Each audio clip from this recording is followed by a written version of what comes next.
Sarve bhavantu sukhinah, sarve santu niramayaha, sarve bhadrani pashyantu, ma kaschid dukkha bhag bhavet.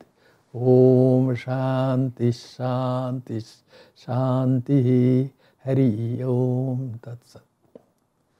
May all be happy. May all be free from diseases.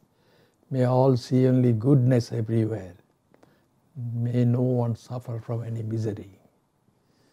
May there be peace everywhere by God's grace. Good evening, friends. The subject of my talk this evening is benefits of rational thinking.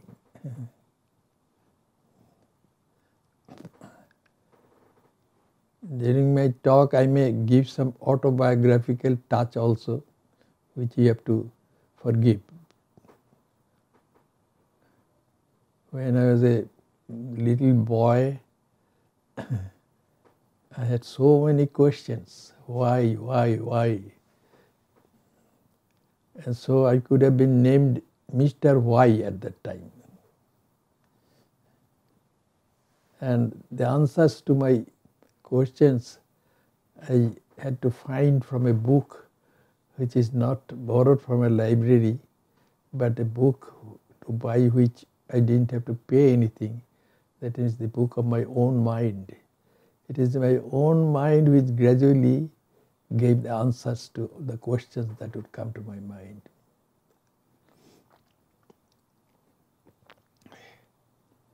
So rational thinking, what does it mean? It is that thinking which makes sense.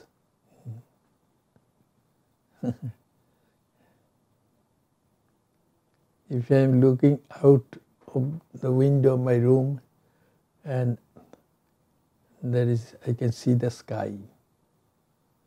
And then a friend comes in and says, I could see a flight of birds in the sky.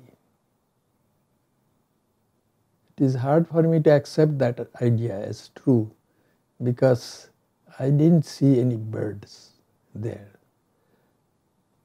What he is talking about is most probably due to his imagination, or at least from my point of view, what he said did not make sense. So it was what he was saying was not rational according to me. So rational thinking means that thinking which satisfies our reason.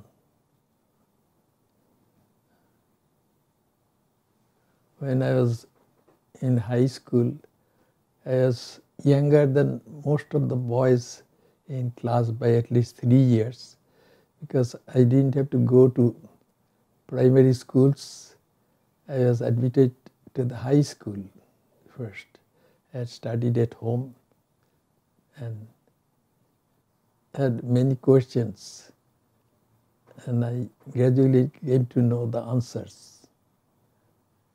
Then there was a teacher for our science class in high school. That class was called, it would teach elementary scientific knowledge. And one day the teacher said to the students, and pointing his finger at me, he said, among you all, that boy seems to understand science. Because the word science means something which has been known, CEO, from that the word science has come. And science is supposed to let us know the truth of things. So many strange ideas were there at one time, and then gradually science came to the rescue of people. All those old ideas which were not rational, they had to be abandoned. The idea that the earth was flat like a disc that idea had to be abandoned when some other higher idea came, which is that the earth was spherical, like the plum fruit on our hand. The earth is spherical. Karatala kalita amalakavad amalam vidanti golam. That is a statement in our books. That means it is like that Myrobalan fruit or plum fruit, which is called amaloki in Sanskrit. It is spherical, and which is on my palm, the earth is spherical. So this idea dismissed all other ideas which were there before it, that the earth was flat like a disc. And also in science we studied the number of elements, how many elements are there. But their number is also going on increasing. When we were boys, then it was believed that there were 92 elements. Now I hear that the number of elements is more than 100. So ideas are changing. At one time, fever was caused by bad air. That was the belief. And that's why they named that fever malaria. But eventually, they came to know that that was not bad air which caused the fever. It was some Anopheles mosquitoes. When they would sting a person, then they would inject some kind of microbe which would cause that fever. So ideas keep on changing. So the idea which is more reasonable is accepted by people. I grew up in India. There I used to see the ladies, some ladies taking bath at least 3 times a day. I wondered why. Then I was told that they take all those baths to make their bodies pure. So they have the idea that the body can be made impure. And before entering the temple, they have to take a shower and all this. Gradually my mind started questioning those things. That is, I had studied divisibility of matter. That is, things become divisible and minute, microscopic almost. So the dirt is there on our bodies. No matter how many times we shower, the dirt will remain. So it cannot become 100% pure. So many of physical purity has to be abandoned. Then also in India, people would consult the Hindu almanac to find auspicious times. According to them, not all time was auspicious. Some times are auspicious while other times are inauspicious. And they believe in those things. Saturday is not considered a very good day. It is inauspicious. And then I heard that in America, the Friday the 13th is considered very inauspicious. So such ideas are there in all countries, beliefs which are not reasonable. So in India, they consult the Hindu almanac to find auspicious times for going on a trip and or before performing a worship or before entering a new house, they have all these rituals. But if we think they don't make much sense, because you can go on any trip, and if you just believe it, that if you chant the name of God, then your trip will be a good one. If you don't chant the name of God, then it will not be good. But it doesn't make any sense really. All times can be good. And we can enter a new home anytime, and by thinking of God, if we enter. Because God is everywhere. So may God bless us.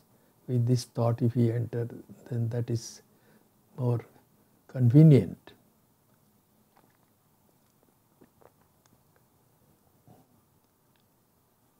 There is also the belief that if you use finger rings with holy stones in them, then that can avert some crisis, something which is bad. When I was a boy, I went to the dentist, and the dentist extracted my milk tooth, and then after that there was a lot of bleeding. So then our friend said, he has a tendency to bleed. So it is because the planet Mars is not pleasant, is not pleased with him, it looks like. So to satisfy planet Mars, I was given a finger ring which had coral rock in it. It is believed that that rock, if we use, that would satisfy the planet Mars. And I had to use it until a time came when I joined the Ramakrishna Order to become a monk. And then by that time I had understood that this was only a kind of superstition.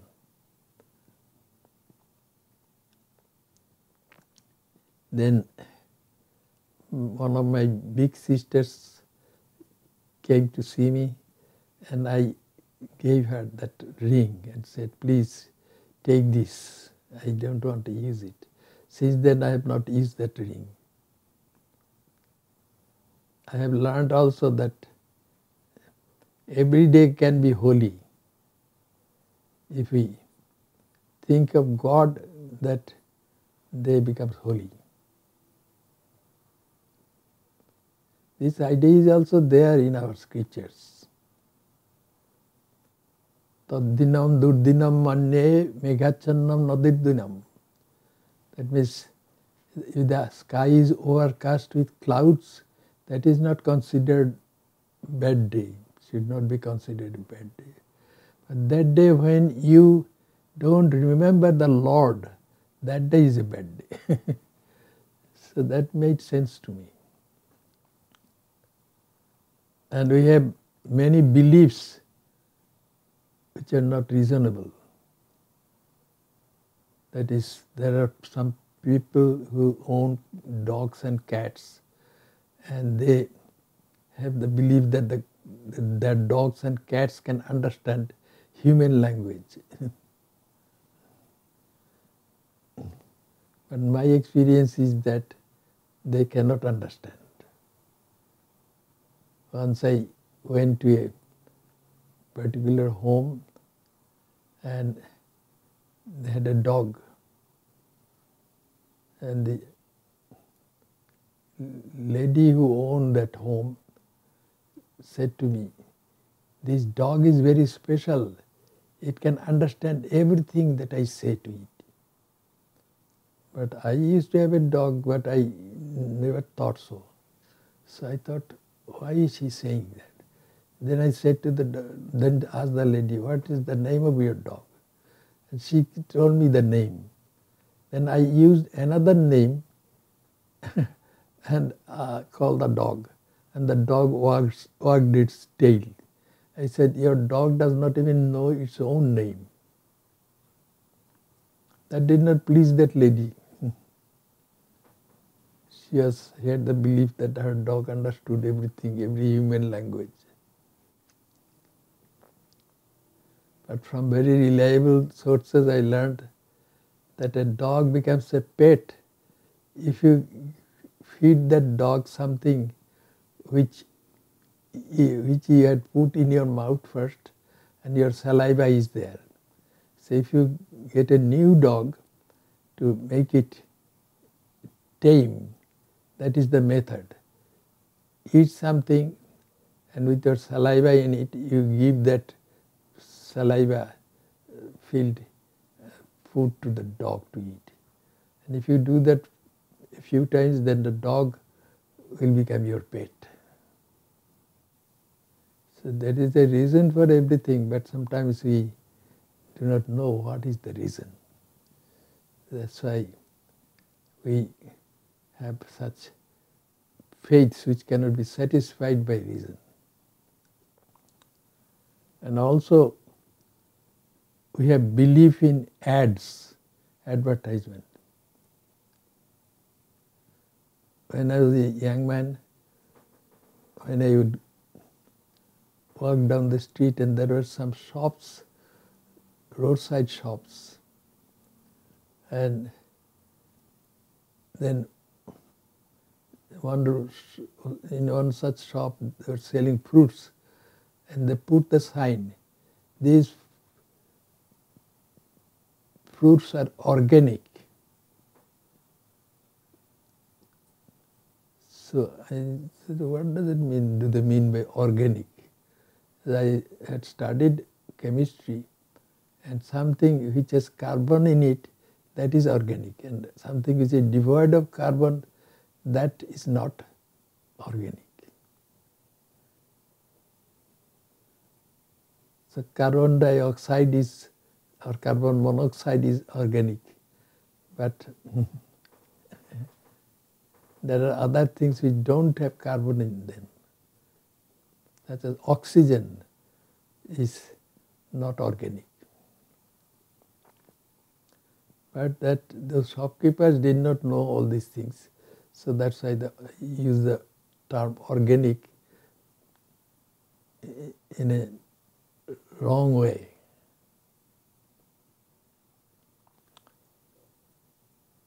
And also there is some other irrational ideas which people use, and one such idea is palmistry. When I was a young man, I got interested in palmistry because I had the desire to know many things, and I studied it well. Then I realized that palmistry is not reliable. And so also is astrology. I studied astrology and I discovered that astrological predictions and all are not necessarily reliable. So you have to be very careful about judging things. Certain things we may judge to be reliable, but they are not. And the benefit of rational thinking is that if we judge that with the balance of reason, then many things will fail. Then we know that that was not reasonable. What is reasonable? Always reasonable. That is considered truth. The word real is there. say this is real, that is real, but we have to know what is meant by the word real.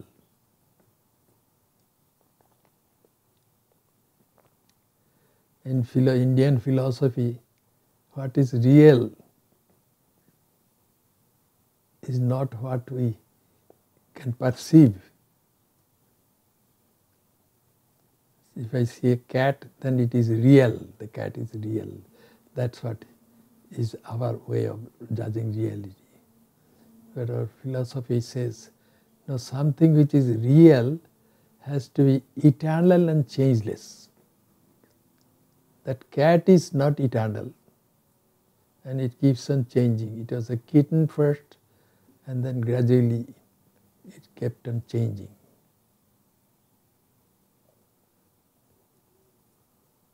It became a larger cat. Then a day will come and the cat will die also. So that proves that the cat is not real. Is there anything which is real in this world? Hindu philosophy says, yes, God alone is real. God is eternal and changeless. God does not change, and God is eternal also. And God is the truth also. Satyasya satyam is truth of all truths. One may argue and say, no, this definition of reality in Hindu philosophy is not acceptable. Because I used to be a child, baby, and small. Now I have grown up and have turned out to be a great sportsman. Am I not real? Yes, I am very real.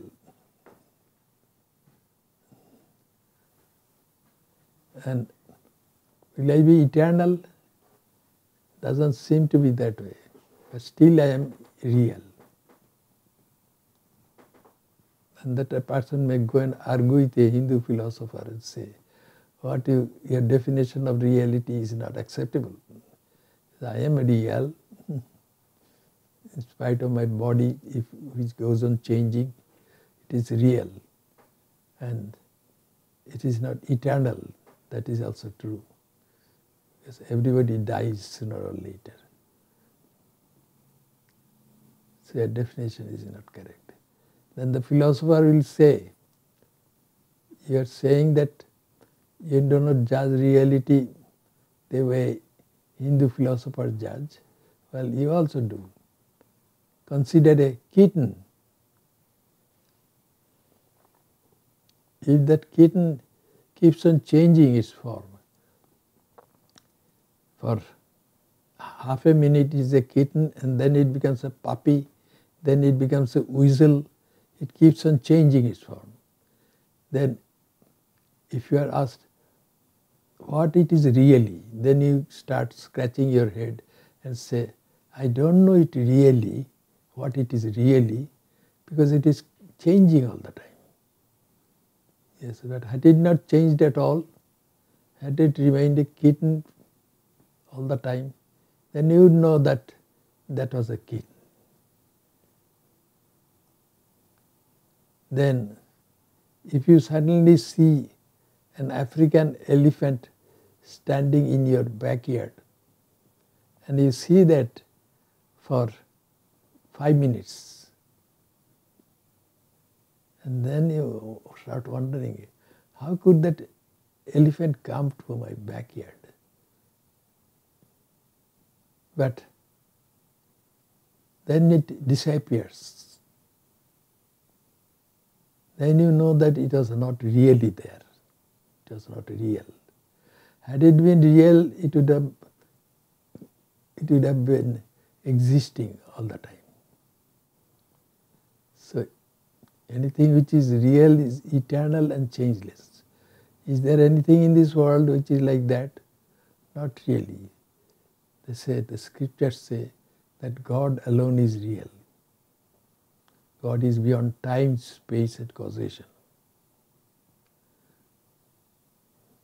Being beyond time, God is eternity. Being beyond space, God is infinity. Being beyond causation, God doesn't do anything. That is the concept of God, according to Hinduism. And there is a subject, a kind of school of philosophy in Hinduism. It is called jnana yoga. That is a path of rational thinking. The path of rational thinking, you have to know what is real. So you are supposed to think of what is real with reference to your own body-mind complex. And also, it is also taught that the owner and the object owned cannot be the same. So if I own a car, I cannot be that car because I am the owner. I am different from it. So I own this physical body, so I cannot be my physical body as the owner. And then what about my sense organs? Well, I own them, so I cannot be my sense organs. And the motor organs, yes, I cannot be my motor organs either, because as the owner of those organs, I have to be different from it. And I cannot be my ego also, because ego is a thought of my conscious mind. I own my mind, therefore as the owner I have to be different from my mind. And that being the case, I cannot be my ego.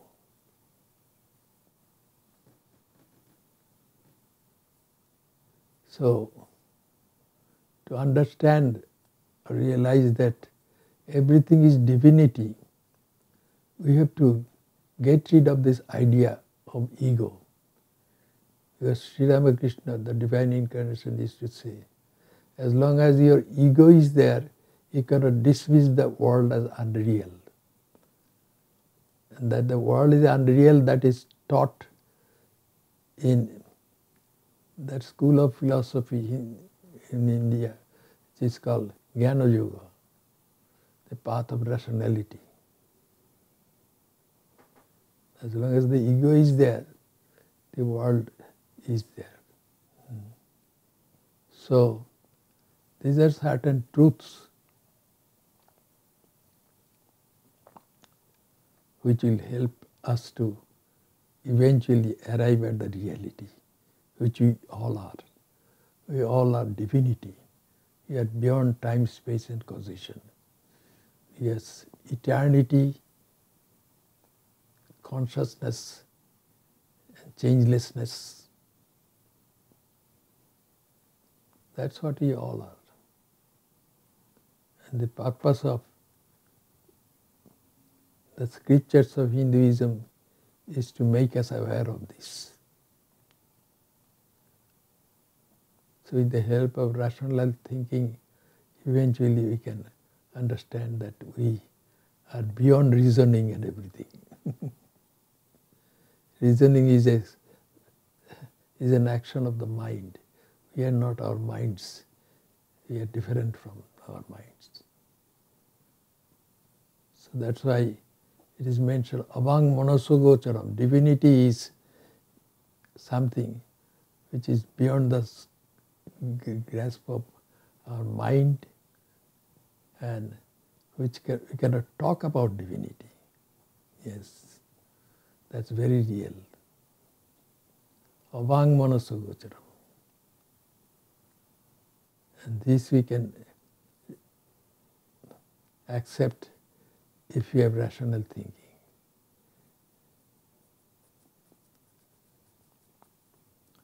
Thank you all for your patient hearing.